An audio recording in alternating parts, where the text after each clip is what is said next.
Did you know that many of the food and drinks you see on TV shows is fake? Well, partly. Because in order to get food and drinks to look as amazing as possible on camera, sometimes people have to use some really creative techniques. And today, I'm gonna try to recreate some of those techniques to see if they actually work. If you're filming a beer commercial, the last thing that you want is for the beer to look flat and unappealing. And the problem with pouring beer is that after a few minutes, the foam is gone.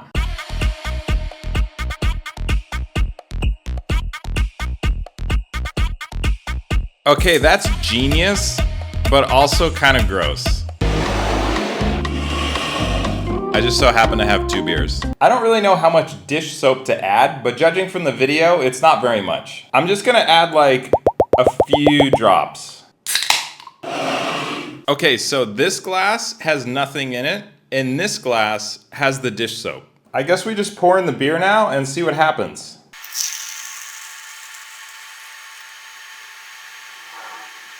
Wow, that's actually a huge difference. Honestly, right now, they both look good. In fact, the one without the dish soap probably looks better. But again, the problem is after a few minutes, the real foam is probably gonna disappear. So I'm gonna wait a couple minutes and then we'll take a look.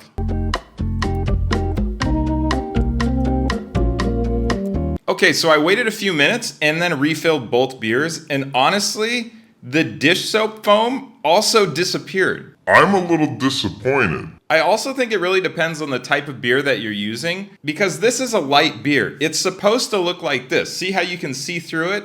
If you use the dish soap, it's super cloudy like this. Yeah, that is not how this beer is supposed to look. So maybe I did it wrong, but so far, I'm not impressed. Okay, this next video is wild. In order to make a fake egg, it looks like they're using yogurt and a peach that's been peeled. I don't know if that looks real or not. So the first thing I'm gonna do is chop up some green onions to act as the garnish.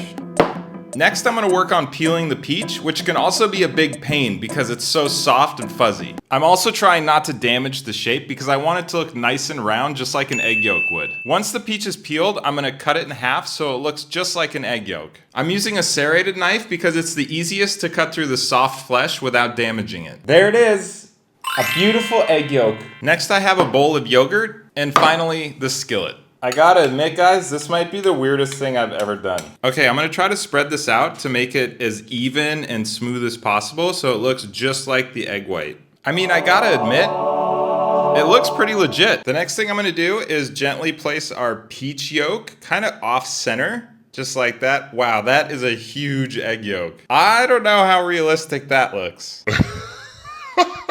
Maybe it's like a dinosaur egg. Next, I'm gonna sprinkle on some green onions as some garnish. And also, just for kicks, some fresh ground black pepper. Honestly, guys, I'm pretty impressed with this. I think you could have a winner here. And it tastes delicious. Give me that yolk. Now, this next one I've seen before. I've never done it, but I've seen it. Using shaving cream instead of whipped cream. And the reason that they do this is simple. Whipped cream melts so fast that it would be gone way before you're done filming.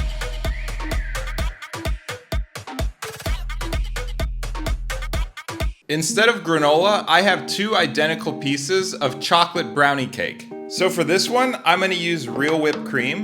And for this one, I'm gonna use extra foamy shaving cream. First, let's start with the real whipped cream.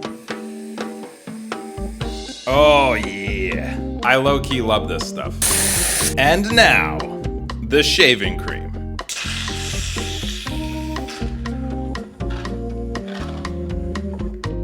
Wow. So right off the bat, you can tell the difference. However, if you weren't comparing them side by side, I'm not so sure that you would be able to tell the difference. And again, the reason that they do this is because after a few minutes, this is gonna turn into a giant puddle. We can't let that happen, guys.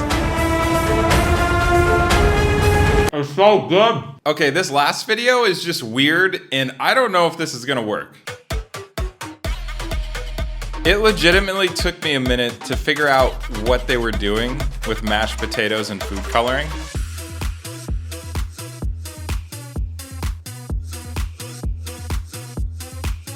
Ice cream.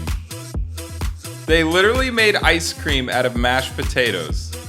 No way. Guess who just made some instant mashed potatoes? Me, obviously. So luckily I had some cheap food coloring here at home. I have some red, I have yellow and blue. And I think for this, I'm gonna use the red because it's the most believable. Since I don't have a ton of this red food coloring, I'm just gonna use everything I've got in there and mix it up and see what the color looks like.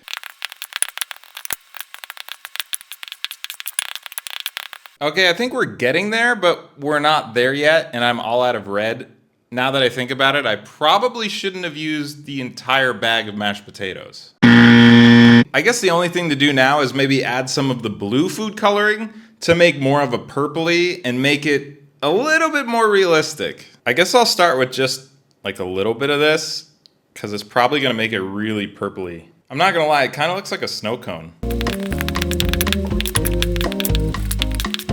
Oh no, why is it turning so blue? This is not what I wanted. I had such high hopes for this and I completely blew it. This at best looks like a terrible blue raspberry, but it's not even bright enough to be blue raspberry. Epic fail. You know what? What if I just add a bunch more blue? Do you think it'll make it like super blue? Here it goes. I'm just gonna add a bunch.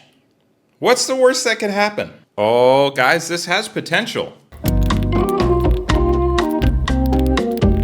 I mean, it's not the red raspberry color that we originally wanted, but honestly, this looks like it could be a blue raspberry type of sherbet. Still tastes like potatoes.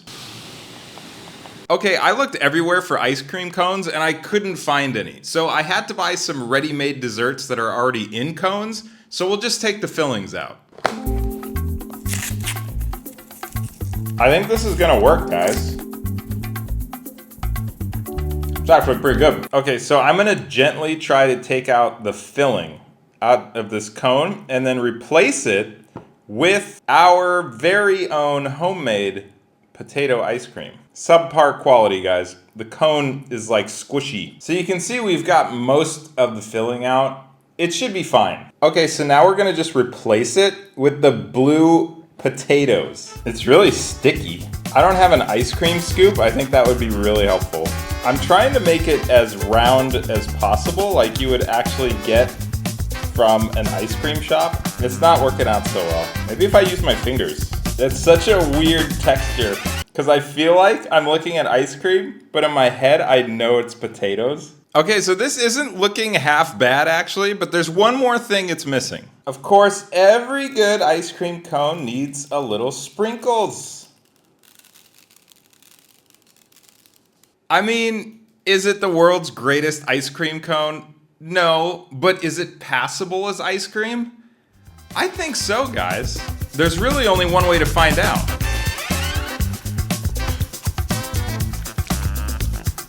I think it's best if we leave this one in the movies.